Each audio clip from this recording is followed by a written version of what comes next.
अस्सलाम वालेकुम फ्रेंड, उम्मीद है कि आप सब खैरियत से होंगे। तो जी फ्रेंड, हम आज की वीडियो में जिस प्लांट के बारे में बात करेंगे इसको पर्सिकेरिया कैपिटाटा भी कहते हैं और पिंक एंड नॉटवीड भी। तो इसके ऊपर जैसे पिंक कलर के छोटे छोटे फूल आते हैं भर के, काफ़ी खूबसूरत लगते हैं। ये हैंगिंग बास्केट, हैंगिंग पॉट के लिए और ग्राउंड कवर के लिए एक बेहतरीन प्लांट है। तो ये बहुत ज़्यादा फैलता है अगर ज़मीन वगैरह में लगा हो तो। हैंगिंग बास्केट में लगाया हुआ है। तो ये देखें, इस तरह इसके भर के फूल आते हैं, काफ़ी खूबसूरत लगते हैं। तो ये इसके फ्लावरिंग जो है सितंबर, अक्टूबर, नवंबर में से लेके तो पूरा विंटर होती रहती है, जो स्प्रिंग तक जो है रहती है। जब बहुत ज़्यादा जो है गर्मी पड़ती है तो फिर थोड़ी इसकी फ्लावरिंग कम हो जाती है। तो वरना जो है पूरा ये विंटर इसमें फूल आते रहते हैं, स्प्रिंग में भी। तो इसके अगर धूप की बात की जाए तो ये सर्दियों में तो फुल धूप में रख सकते हैं। गर्मियों में जो है 3-4 घंटे की धूप इसके लिए काफ़ी होती है। तो अगर पोटिंग मिक्स इसकी बात की जाए तो इसकी जो है पोटिंग मिक्स वेल ड्रेन होनी चाहिए।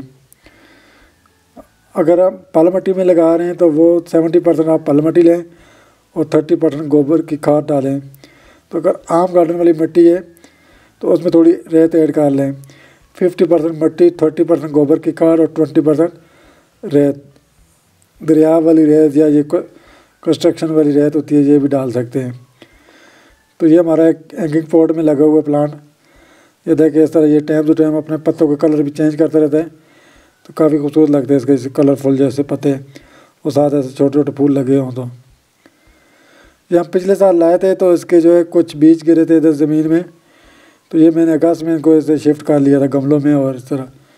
तो कुछ ये 2 प्लांट अभी रहते हैं इधर ज़मीन में, ये गार्डन में गिरे हुए हैं, ऐसे घास पे निकले हुए हैं। ये इस तरह ये सारे निकले हुए थे, तो मैंने कुछ शिफ्ट कर लिया था कुछ दूसरे गमलों में, कुछ तो ये ज़मीन में भी लगे हुए हैं। तो ये कटिंग से भी बहुत आराम से ग्रो हो जाता है। इसकी छोटी छोटी कटिंग भी लगाएं तो चल जाती है। इसके हर पत्ते के नीचे जो है एक जड़ सी बनती है, तो उसको आगे लगाया जाए। तो ये मैंने गमले में लगा हुआ है, इसमें ग्रोथ अच्छी हो रही है। ये हमारे ये धूप में पड़े हुए हैं, जहाँ ज़्यादा देर की धूप इधर आती है, तकरीबन 5-6 घंटे की धूप पड़ती है इनके ऊपर। तो ये भी एक पॉट में लगाया हुआ है। ये देखें माशाल्लाह, इसकी भी कितने अच्छे से ग्रोथ हो रही है। तो ये नमी वाली जगह जो है, जहाँ नमी इसका आस पास रहो, तो वहाँ बहुत अच्छे से ये ग्रो करते हैं। तो पानी की अगर बात की जाए, पानी इसको तभी दें जब इसकी टॉप वाली ऊपर लेयर जो है ड्राई हो। तो अगर बहुत ज़्यादा वाटर करें तो ये गलना स्टार्ट हो जाता है। तो जी फ्रेंड, ये थोड़ी सी इन्फॉर्मेशन थी पर्सिकेरिया कैपिटाटा के बारे में जो आपके साथ शेयर की। अब तक के लिए इतना ही, फिर मिलते एक नई वीडियो के साथ। तब तक के लिए अल्लाह हाफिज़।